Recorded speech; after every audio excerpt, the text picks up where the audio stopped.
Hello, this is Mr. Eric, And this is Mr. Michael. and we're going to talk about cooperation versus competition. That's right. Are we going to work together No, on this one? I'm trying to work with you, man, but you're competing with me. I'm just trying to get all the attention. Is that so wrong? Okay, I'll start reading. No, Okay. you start reading. No. I'll start. Okay, go ahead. All right, here we go. We're going to read the section on cooperation versus competition. You don't need your own territory. It is okay for two or more teachers to work together in the same neighborhood. If classes are not offered every day, then there is still room. Music classes in successful neighborhoods can be offered every day and often 2 or 3 classes a day. There are many advantages to teachers for sharing a neighborhood. You can substitute for each other and work together on publicity and cross-promotion. For example, I teach on Monday and send parents who can't go on Monday to other teachers in the neighborhood, and they do the same for me. I prefer to have other teachers in my neighborhood. We all work together at the community festivals and support each other. Okay, so the main point, and this is going to come up a lot, and this is something that we know is very important to you, and it's a sensitive issue, and we decided to tackle it today. A good neighborhood, a good family neighborhood, you can have many teachers in that neighborhood. The basic guideline is that you could have a class being offered every day. So in your neighborhood, if classes are not offered every day, it is okay for another teacher to come in and work in that neighborhood as well. Not only is it okay, truly, honestly, it is better. And both Michael and I have encouraged people to come in and work in our neighborhood. We have done this, and we're going to talk about why there are so many advantages to it. Just one more quick thing I want to say is that working in the same neighborhood with each other is totally cool. The guideline that we have, one of them, is you do not offer classes on the same day that someone else is offering classes. In the same neighborhood. In the same neighborhood. All right. Okay, so let's I read the just- second paragraph, and then we'll okay. look further. You can read the second one if Okay, you want. and then you'll Then comment. we'll comment. We'll go into more of the advantages of why it's advantageous to have other teachers nearby. But let's read paragraph 2. Okay. Teachers in the same neighborhood must cooperate, communicate, and Be professional. well, there's no B in there, there will be, and be professional with each other. We discourage teachers from offering classes on the same day in the same neighborhood. Oh, I jumped ahead before. But there are exceptions even to this, such as offering at various times or appealing to a unique clientele. Talk to each other and work together. If you're concerned about losing students to other teachers, keep in mind that as long as you coordinate schedules, you will most likely gain as many students as you lose, and that by working together, you will both end up with more students than you would have on your own. So, a lot of times we all live, a lot of people on this planet live in a scarce mentality. Like there's only so much out there, and I've got to get my big piece of the pie. Well, we don't believe in that philosophy, first of all. And we, through experience and just life experience and specific class experience, we found that having other teachers in your areas can help. As a matter of fact, before we move on to the advantages, we'll talk about the part that said we discourage teachers from offering classes on the same day in the same neighborhood, but there are some exceptions. The only exception that we really can think of at this time that really counts is appealing to unique clientele, and I'll just explain a little what that means. For instance, let's say there's already a teacher in a neighborhood, but there's also a nearby school that already has some, like maybe after school program or something. There's a teacher already teaching there to a specific group. It might even be a religious organization or something where there's a specific group that's already going there. Well, that teacher might say, well, I'm on the same, if I know that if I offered a class on the same day to these specific students or to the students within this church or within this school, I think that would be very successful and it wouldn't take away from the other teacher's situation. So that's one example. Because you're not pulling from the general population that the other teacher is pulling from. It's a very specific niche group for all the reasons you described. Right. Mommy groups. There's a lot of different ones. Now, this hasn't really ever come up, though. We haven't actually seen an example of it. So Yeah, this but is we had a proposal for one once, but never went through. The other part of this paragraph was that working together, whereas we definitely feel, not just idealistically or from a Pollyanna point of view, but experientially, we know that working with others in the same neighborhood has huge advantages. It does require communication, and it also requires cooperation, and it requires professionalism. And this is really important. So I guess we'll talk about the advantages of it all, and then we'll maybe go into some of those kind of professional etiquette to working with people in the same neighborhood as you. Sounds like a good plan. Okay. So let's take a look at the advantages of having other teachers on other days in your neighborhood.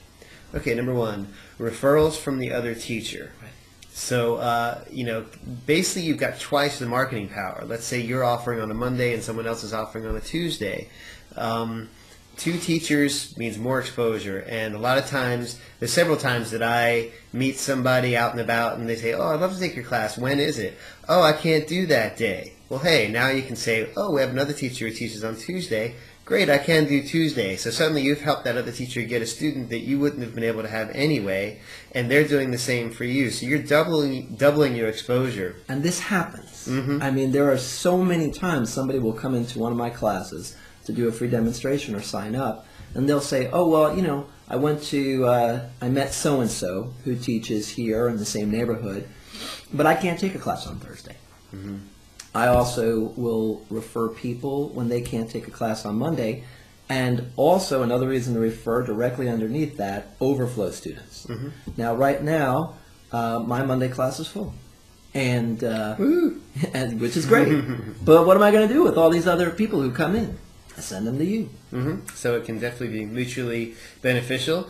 Another advantage is increased word of mouth. We found that the number one way of promoting these classes is word of mouth.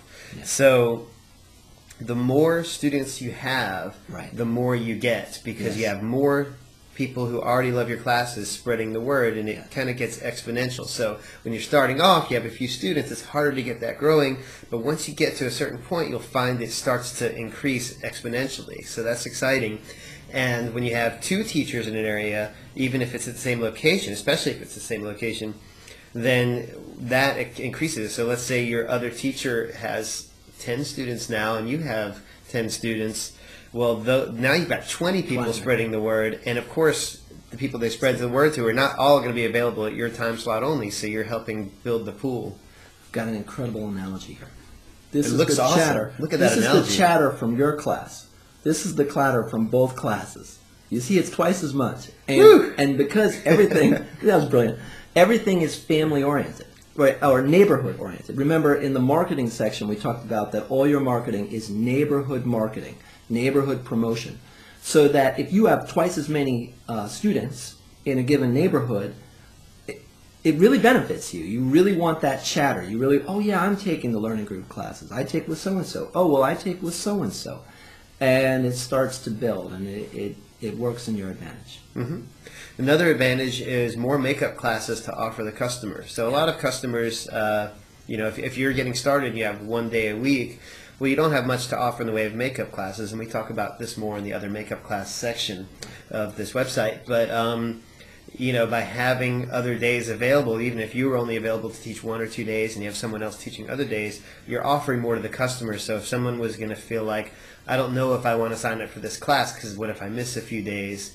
They have a little more comfortability, more assurance that they'll be able to make up those classes. And again, that is a real situation. And makeup classes is a big deal. If you don't have another teacher in your neighborhood, or more than one, I have teachers every single day of the week that I don't teach in my neighborhood, I believe.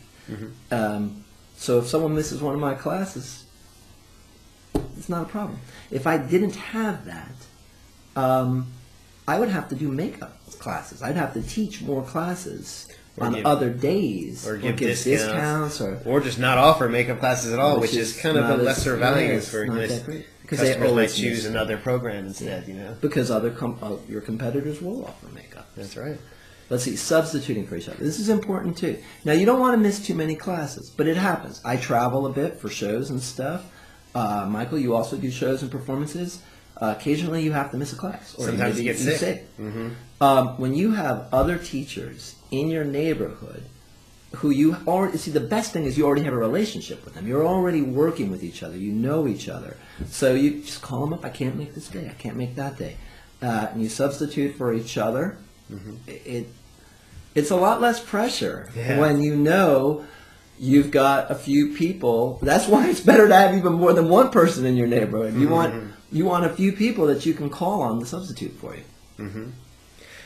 Increased passerby exposure is next on the list. And let's say you're offering on a Wednesday and someone else is on a Tuesday. Well, let's say, there are several locations, depends on your location, of course, but if you're at a big school or a community center where there's a lot of traffic anyway, and especially if that class is in a visible place, let's say, some parent takes their child to swimming lessons and they pass by Miss So-and-so's Tuesday classes and they see, wow, that looks like fun, but we're already doing this on Tuesday.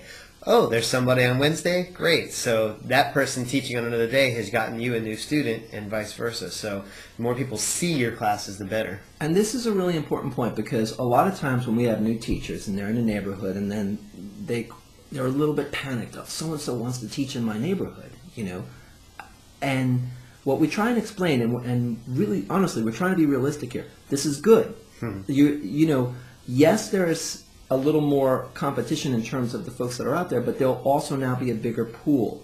So by and large, you gain more than you lose. And it's important to get that between your ears. Same thing underneath increased passerby exposure, shared promotion and expenses and efforts. If someone else is putting up posters, and what we would recommend is you share that responsibility and you could put up posters for your individual classes, or you can mention everyone's class on those posters.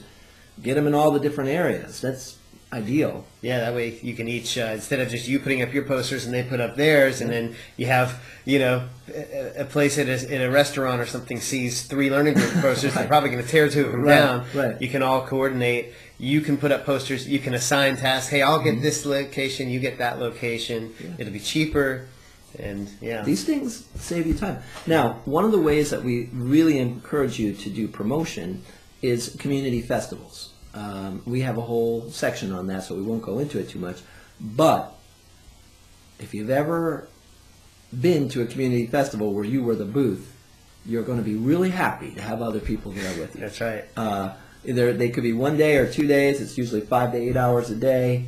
You don't want to be alone. So when you have other people in your community, in your neighborhood, you all come. And it's actually a great time. The Candler Park Festival, we had about 4 or 5 teachers who all teach in that neighborhood. Me, you, Thomas came by. April, and Victor. Yeah. And people performed and passed out the learning group stuff. And it's good. And everyone was helping each other and promoting each other's classes. Mm-hmm. And last but not least on the list, people start to associate the location with music classes. So let's say you do get a few days a week at one location with 2 or more teachers. You're helping, that location creates a vibe for that location, that this is the place where the Learning Groove music classes are offered, which just helps in the overall perception and in spreading the word. It's kind of like when you see one fast food restaurant, you see 2 or 3, and people start to associate, oh, that's where you go for fast food. Mm-hmm. So we don't exactly have it down here, but let's talk a little bit about being cooperative and professional and communicative with each other. Yeah, that sounds good. So I don't know if I agree with that plan, but all right. Well, now being disagreeing, that's a form of communication. That's right.